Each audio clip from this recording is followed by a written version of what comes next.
Hi, everyone.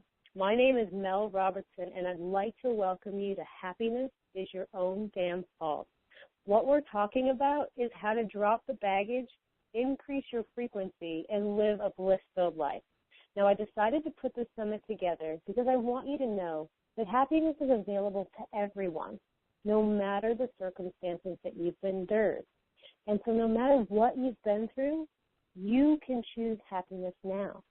Happiness is your birthright. It is your natural state of being underneath all the baggage you've been dragging around with you for all of these years. So what I wanted to do was interview people who are truly happy and get them to share with you their secrets on how they let go of the past, stopped worrying about the future, and started living their bliss. And today I'm excited to welcome Matthew Coates to this summit. He helps women develop committed, happy relationships with quality men. He's been teaching in the dating advice industry for over a decade and has helped thousands of men and women get into lasting partnerships with one another. He's the creator of the Letting Go of Lonely community, where he helps women overcome their relationship and dating issues. Welcome, Matthew. Thanks for having me. It's a pleasure. Likewise, it's a pleasure to have you here. So before we get started, do you want to take a minute just to talk to our listeners and share a little bit about who you are and how you came to do what you do? Sure. I actually, it's kind of a really long story, but just a real quick kind of down and dirty synopsis of it is that about 10 years ago, like you said, 10 years ago, I started in the dating advice industry, and I was actually coaching men at the time. And I was kind of on the whole side of the playing games and manipulation type thing. And what I found was that while all of that stuff was great to create a relationship in the short term, none of it really created something that was sustainable or lasting or really all that fulfilling. And I think we might end up talking about this a little bit later, but part of my path to finding my own happiness and my pursuit of really living a fulfilling, meaningful life was this time when I kind of dropped all that stuff and went deep into, what's life really about. And I got involved in a whole bunch of, I became a motivational speaker. I was doing all kinds of different things on passion, helping people find their passions, finding my own passions, going through all these different trainings and seminars. I probably spent over the last, 10 years, I've probably spent over $100,000 on programs, going to different seminars and programs and courses. And I came out the other side, and I was part of my journey into getting back into dating and coaching women was that I was actually coaching people with their happiness, with their passions, with finding a meaningful life. And I went to a marketing coach because I was kind of like, hey, I'm not connecting as well as I'd like to. And the marketing coach was like, well, who's your favorite client right now? And it was this woman who was about 32 years old, and she was looking for love in her life. And one of the things that's been a part of my journey is finding my own love and finding my own relationships and finding really what creates a sustainable, meaningful relationship that's worth being in. And one of the things that I found was that, finding your own happiness and creating happiness for yourself is kind of the cornerstone to doing that. And before you do that, a lot of people go out there and they say, I'm looking for a guy to make me happy, or I'm looking for someone to make me happy. And it never, ever works out that way. And everybody always, as you can imagine, they find some guy who they think makes them happy, but it's that attempting to get him to make you happy that makes him miserable, right? And then he wants to leave. And so anyway, the whole point is that I kind of got into what I'm doing right now because creating happiness is really the foundation to everything. If you're not happy, it doesn't matter what else you're doing. And part of like I don't know if you've heard about. There's been a whole bunch of like Olympic champions who've gone out there. They've won all these medals and stuff, and then a few years later, after they stopped competing, they commit suicide. Because a lot of people think that once I get here, then I'll be happy. Once I achieve this, once I create that, that's where the happiness lies, and it doesn't. It doesn't lie there. It's something a little bit different. So. Right. It's everybody's taught, I think we're taught from a really young age to seek it outside of ourselves. We're taught to get everything from outside of ourselves. So we look to a partner, we look to a new shiny object, a new bag, a new car, a new whatever, and we think that happiness is going to be at the end of that next thing, and it's not. None of that is lasting. Yeah. Well, and it's, yeah, I mean, it's kind of taught to us in a lot of ways. We, even in our language, we say things like, that makes me happy, or I'm not happy about that, and it's, we put this focus on the external, or even the advertisements we see, like Coca-Cola, like dance around and be happy, or shopping is going to make us happy, and they've actually done a lot of studies on this and found that like things like shopping and things like consumerism are actually things that it's kind of like the whole dating, playing games versus being authentic thing. It might make you happy in the short term. However, over the long term, it's actually really destructive to your well-being. Yeah, absolutely. Absolutely. Thanks so much for sharing that. Now, so for you, when you think about what happiness is, what does happiness mean to you, and what does it look like to you? Well, like I said, there's been a lot of research that's done on this, and I'll get kind of nerdy with you for a second.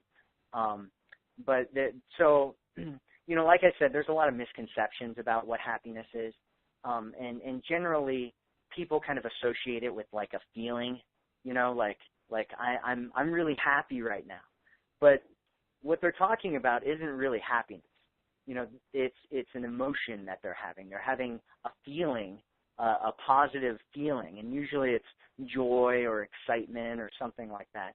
And that is, and that's kind of an idea. But what researchers have done is they've kind of studied what people think happiness is, and they came up with a textbook definition for it. And I don't have the definition with me, but it's something like it's like a ratio, right? And it's like the amount of positive to negative experiences that you have, right? And so the more positive experiences you have, if the ratio is that you have more positive experiences to negative, then you're in this state of happiness, right? And if you have a ratio of more negative experiences to positive, then it's you're in a state of something other than happiness. And so, there's that one idea of what, happiness is. But I think what's really important is this distinction. And it's where you get happiness from, determines that type of happiness. And there's two different kind of distinct ways that people look at it, and we kind of mentioned it a little bit earlier, and it's this idea of external happiness versus internal happiness, right? And external happiness is that chasing of those good feelings, those positive feelings, whereas like internal happiness is like letting go of attachment.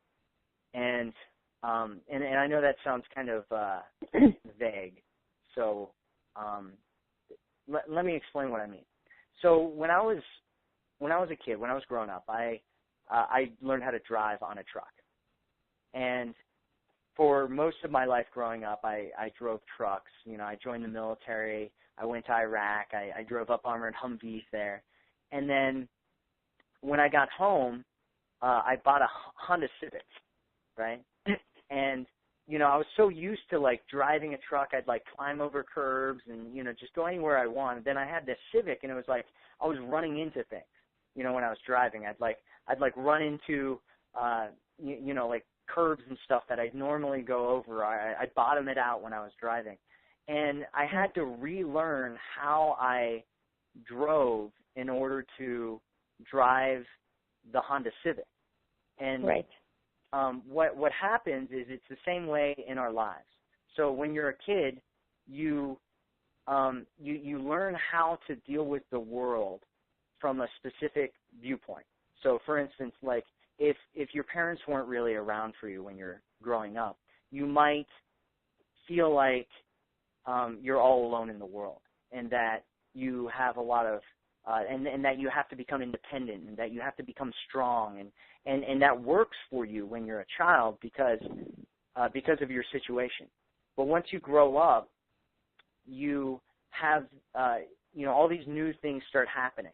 So, for instance, if you felt like you're all alone and you had to be strong and independent as a child, and you grow up and you start wanting a relationship all of a sudden, it becomes this really difficult thing because you're used to pushing people away. You're used to doing things on your own, and you're kind of attached to this identity that you've created for yourself.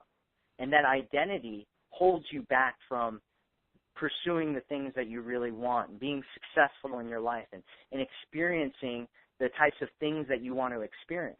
Because instead of, just giving yourself to a relationship or giving yourself to a job or your business or the way that you or your career, you have all these ideas about who you are and what you can do and what's possible for you that kind of holds you back from actually having those experiences.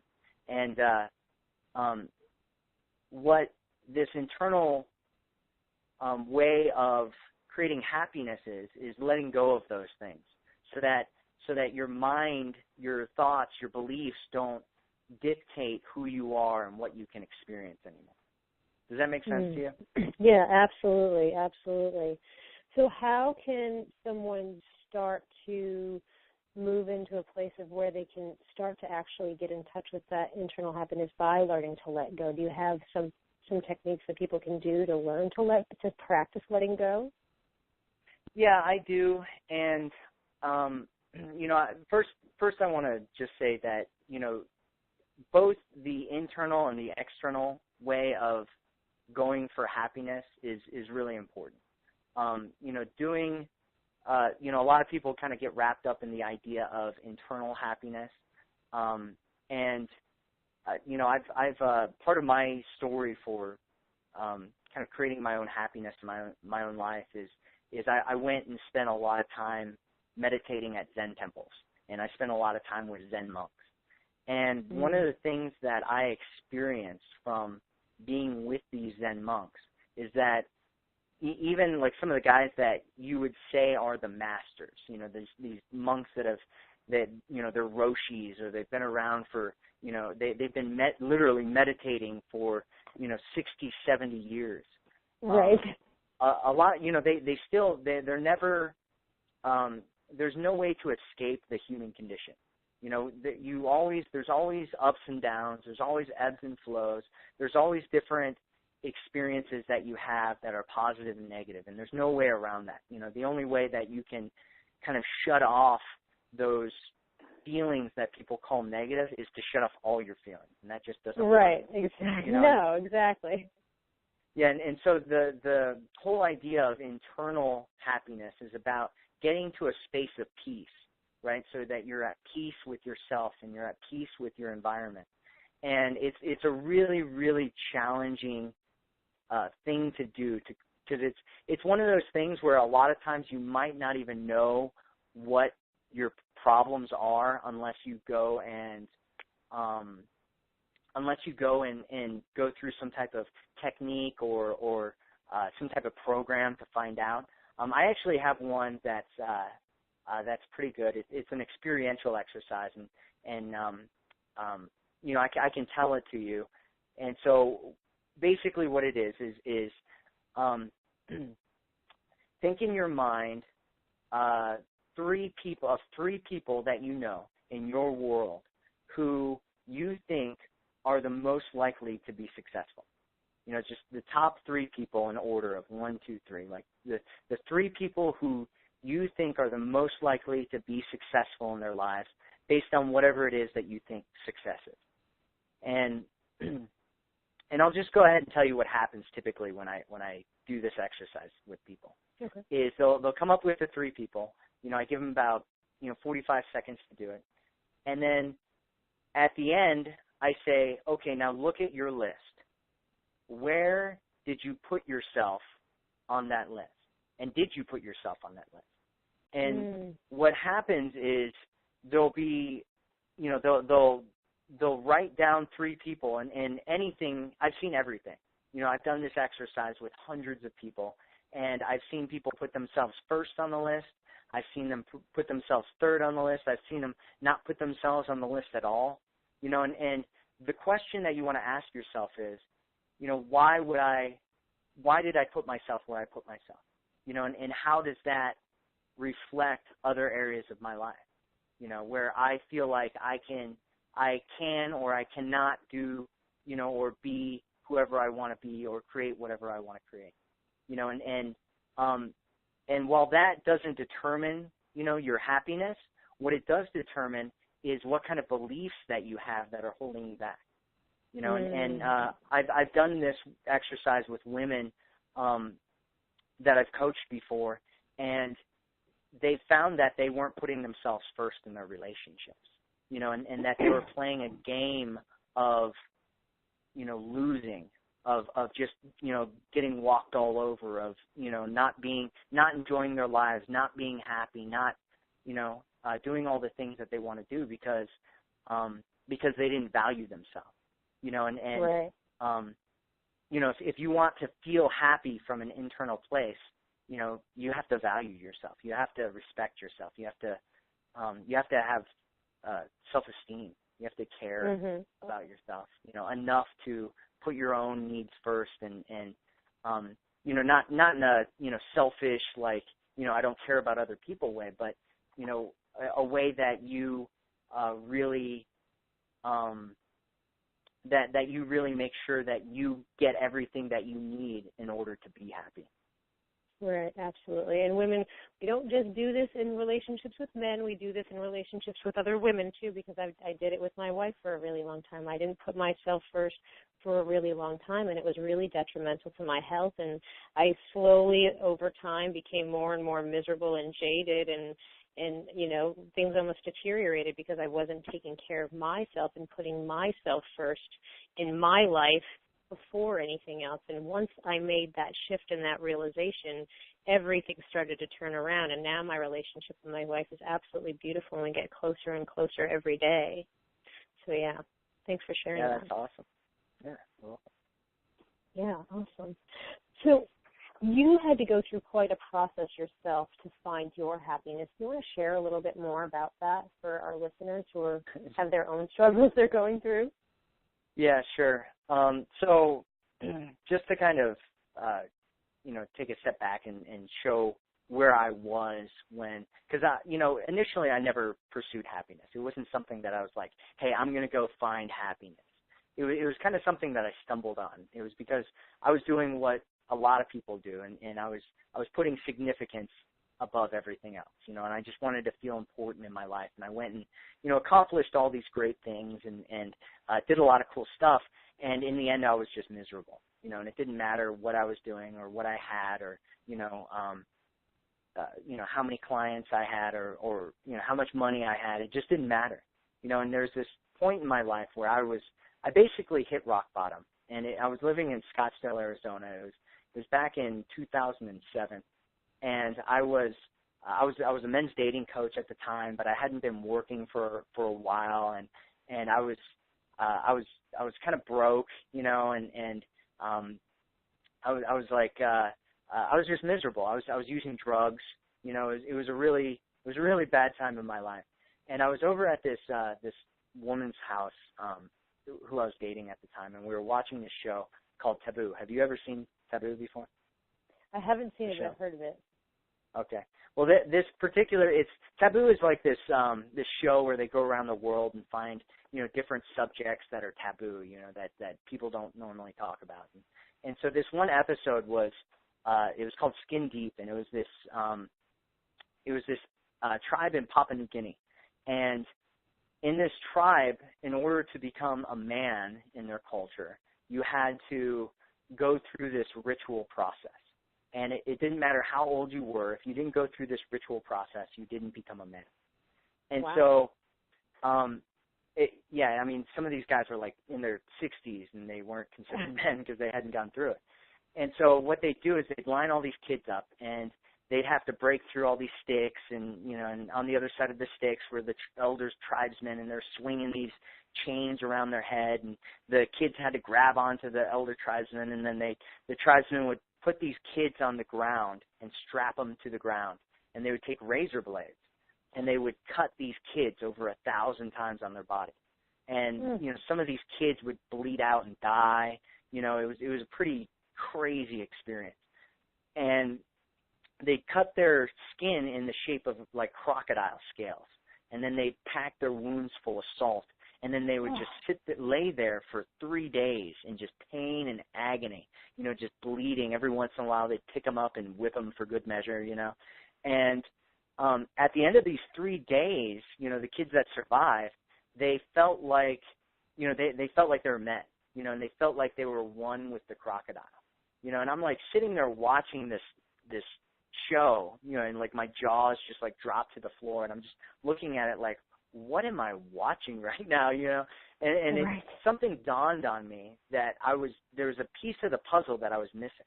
There's a piece of what was going on in the world that I didn't understand, and so I like went on my own spiritual journey, and I went and to just about every spiritual thing that you could think about. I went and did yoga. I went and joined a bunch of psychic training groups, where they like teach you how to be a psychic. I did everything you could possibly think of. And they all kind of led me to Zen, right? And so I went, and initially I was kind of hesitant to go to a Zen temple because it's like I didn't feel like I was like, man, I don't want another religion, like messing with me, and what really kind of caught my attention was I was going to this Zen temple down in Tempe, Arizona called Hakuunji, and there's a monk there named Sokai, and I was talking with Sokai, and he was telling, and I was asking him all these questions, and he's like, whoa, like, anything that anybody tells you, don't listen to them, find the truth for yourself.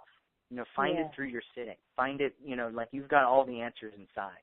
And I was just sitting there, like, looking at him, and I'm like, man, like, when was the last time anybody told me that? You know what I mean? Right. And so that was kind of what intrigued me, and so I started sitting there, and they do, like, these long meditations. You start out doing, like, an hour, and then you do, like, a full day, which is about 12 hours of just sitting meditation. And then you can start doing like longer multi-day sits where it's like 16 hours a day for up to 5 days. And so you get calluses on your butt, right? Exactly. And so I was doing one of these 3-day meditations, right? And I'm like sitting there and in meditation, and you go and see this guy. They call him the Roshi. He's like the Zen master. You go and see him a few times a day, and he's like, this guy was about, he must have been like 5 foot tall, like bald head. He was 104 years old. He had a little cane. Like if he was painted green, he'd look exactly like Yoda. Like no joke. Yeah. So like you go and see him, and like, are you familiar with koans? Have you ever heard of a koan? Yeah. You know what a koan Yeah. is? Yep. Yeah. So he give you these koans, which are just riddles that have no answer to them. And, like the sound of one hand clapping and all that kind of stuff. And so, I went and saw him, and he was like, he'd like hit this stick against the chest, and he's like, what is that? And I'm like, you're hitting a stick against the chest. You know what I mean? Like, I don't know. But one time I went in there, and he reached his hand out to me, and he goes, good morning. Where have you been up to the morning? And I'm like, and I'm just sitting there thinking, like, maybe he doesn't realize that it's the afternoon right now, like, I don't know if this guy realizes, and so I just spit out. I was like, I was asleep this morning, and he's like, maybe you are still asleep, go do more zazen, and I'm like, which means like go meditate, you know, and I'm like, okay, Yeah, you know, so I leave. Yeah, like I go and leave and I go meditate, and I'm just sitting there like, man, I just made an idiot out of myself, you know, like maybe he doesn't want me to go back in there. And I had all these thoughts racing through my mind, and I skipped the next couple of sessions with him. And it got to the point where I felt like if I stood up, that I was going to run out of the place. So I knew I needed to just sit there and continue meditating. And it finally, like, it started getting more and more challenging. And at some point, it felt like I was going to die. You know, if I, like, sat there any longer, I was going to die. And, like, my mind started telling me that. My chest started clenching up, and I couldn't breathe. And then all of a sudden, it was like, snap. You know, it was like pure bliss came. And I felt like I could sit there forever, and I could do anything. And I went and saw the Roshi again, and I sat in front of him, did my bow, and he stuck his hand out, and I put my hand into his. And at the same time, we both go, good morning, you know, and we just sit there and stare at each other and just laugh and giggle, you know, and he goes, I feel your heart is open to me, and my heart is open to you, you know. And then, and it was interesting because after that that retreat was over, I went home and I was going to Arizona State at the time, and I was winning like all these different awards. And I would go home every day after winning these like awards for these accomplishments and stuff, and I'd like cry myself to sleep. And it was because I had all these like emotions and all these things that were just, you know, like held up inside of me that I hadn't experienced for so long. And through this meditation, I had, you know, kind of let go of all of that. You know, I'd let go of all these different things that I'd been holding on to, and it just came flooding out of me in the form of tears. You know, and it was like, yeah, exactly. My heart opened, and it was the first time in my life that I realized that I was an emotional being, and that I was connected to a lot more than I ever realized before. And so that's kind of like the beginning of my of my kind of my happiness search, and where the biggest kind of piece was that I found. Well, that's so beautiful. Thank you for sharing that. I mean, it's so key that like our happiness really does come when we open our heart, because it's like, I mean, every single human being has had trauma, has had experiences of pain and suffering, and when we don't go through life feeling those emotions, we just kind of stuff them, then they block the energy coming into our heart. They close our heart off, and we can't love or receive love, you know. So when we can open our heart and finally feel the emotions that we've been so afraid to feel, it totally frees us and opens us up. So thanks so much for sharing that. Yeah, you're welcome. Awesome. So what if someone wanted to be able to start feeling happy, what is something they could do to help them start feeling happy now? Well, there's two things really that I'd like to talk. Well, actually, you know what, the biggest thing that you could possibly do, and this was a huge thing for me, was because you know, no matter how much training or how many programs that I've gone through, I've always come back to this space where I you know, like I went back to the things that I did when I was a kid, you know, and so there's even kind of like a habit that you can create about for being happy, you know, and you can do that anytime, anywhere, any day that you want, and there's a whole bunch of different methods for, you know, creating happiness, for letting go, for you know, channeling the emotions that you want to have, and I think that the absolute number one best way is through the use of gratitude. And I've never seen anything that was as good as gratitude before. And let me just share with you the exercise that I do, and I do this every single day. Yeah, please do. And so when I wake up in the morning, I well, initially the best thing to do when you first start out is to create a list. You know, and just create a list of, you know, 50 things that you're grateful for. And then once you have that kind of initial list and your mind starts thinking in that way, then doing this exercise is a really, really powerful thing to do. And what I do is every morning I wake up and I just ask myself what I'm grateful for today. And then I write it down. I like hand write it down. And and that will, like, usually that'll instantly shift, because you're switching from this whatever mindset that you happen to be in the day, to switching to this mindset of what you like, what you appreciate, what you care about in your life. And if you do that at the beginning of the day, it kind of sets you up for feeling good. But sometimes that's not enough. And one tip that I'd like to throw on top of that is, if you're going to do the gratitude thing, find people that you're grateful for, and then express to them that you're grateful. And I don't know what it is about expressing to them about how grateful you are to them, but if I'm ever in a bad mood and it's really hard for me to get out of that mood, I will call somebody and tell them how grateful I am for them. And it shifts my mood immediately every single time. So. Oh, I love that. I love that.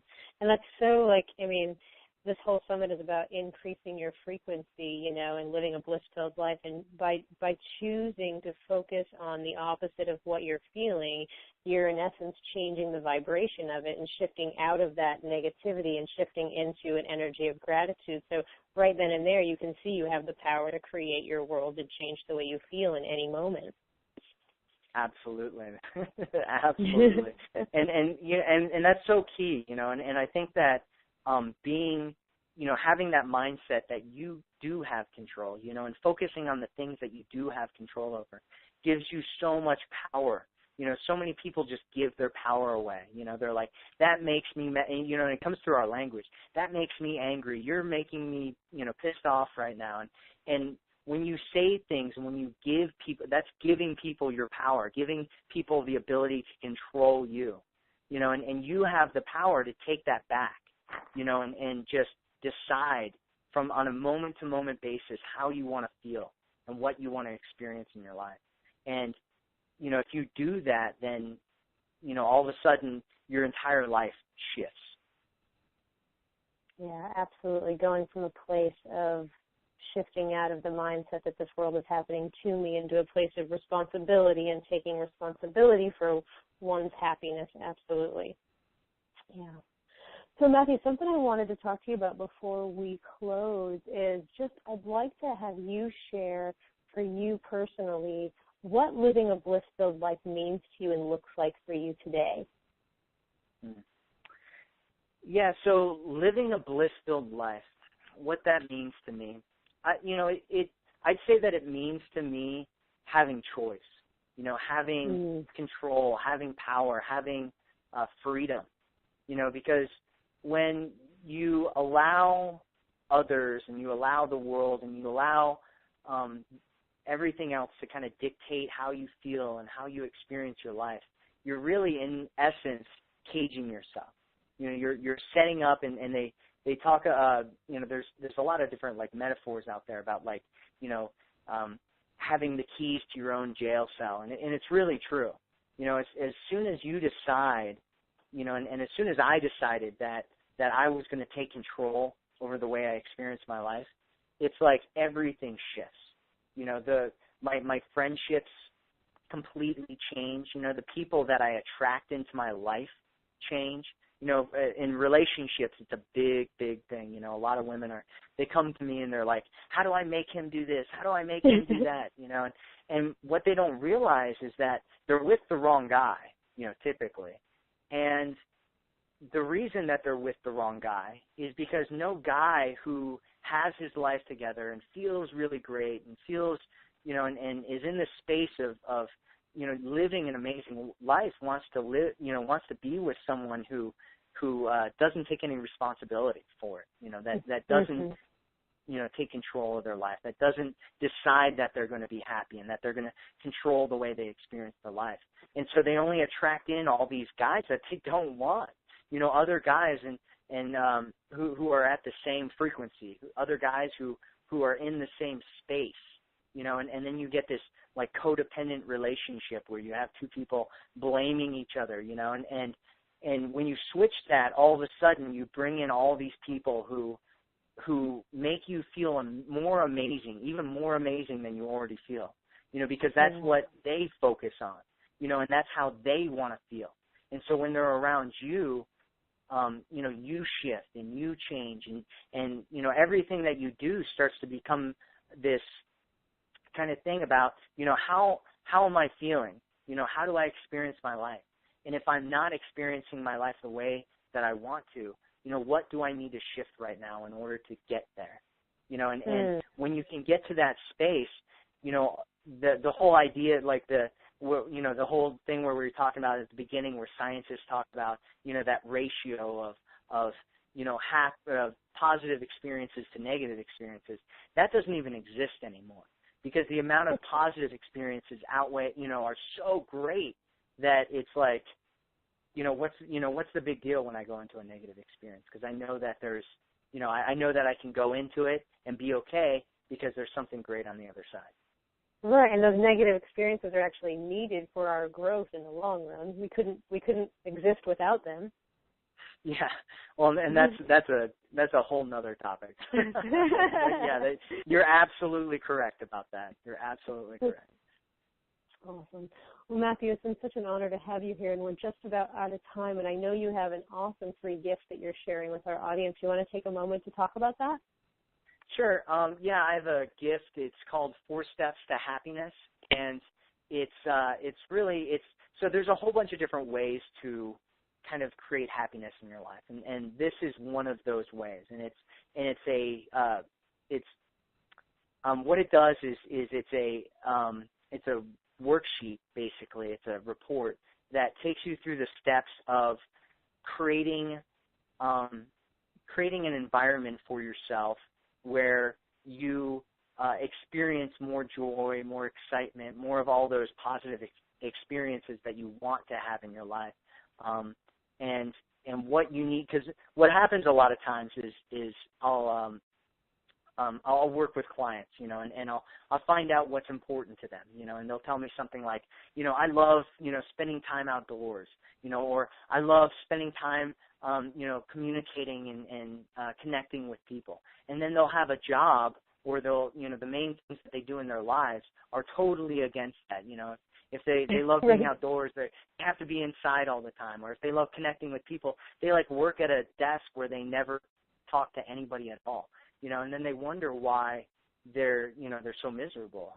It's right. And a lot of times it's just people get into things because they were told to get into it, or they just happen to find a job that and so they took whatever job they did, and they didn't think about how it was really impacting them in the long run and how it made them feel. And so it's what this document is just one step in consciously creating the way that you experience your life. And so yes, it's a great exercise, and I think that you'll find it's really valuable to you. Excellent. Thanks so much for sharing it. Would you like to share any parting words of wisdom with our audience before we close? Oh, parting words of wisdom. Yeah, I mean, take ownership. The more that you focus on the things that you can control, the more you have control over your entire life. And the more you focus on things that are out of control, the less control you have over your life. So figure out what it is that you can control and focus on those things, and it won't be long. I mean, it might take some time, but once you get there, it's worth it. And so keep going and just find the happiness that you're looking for, because it's out there, and it's not necessarily in something else or achieving something else. It's in the way that you experience yourself, and you have total control over that. So. Yeah, thank you for that, Matthew. Absolutely. And thank you, everyone, for listening. Remember, like you said, happiness is an inside job. You have to do the work. And it's available to every single one of us. And we're living in a time where we can choose to drop whatever baggage we've been carrying around. We can drop the old stories. It starts with a choice. You are powerful beyond measure, and all you need to do is tap into the divine power that created you and follow the guidance you were given. You were born to be happy, experience joy, and live an abundant, blissed-out, spacious life. I want to hear from you, so hit reply to this email and share your thoughts with me. Matthew, thank you so much for being here. It's been such a pleasure. Yeah, absolutely. It's been an honor. So thank you for having me.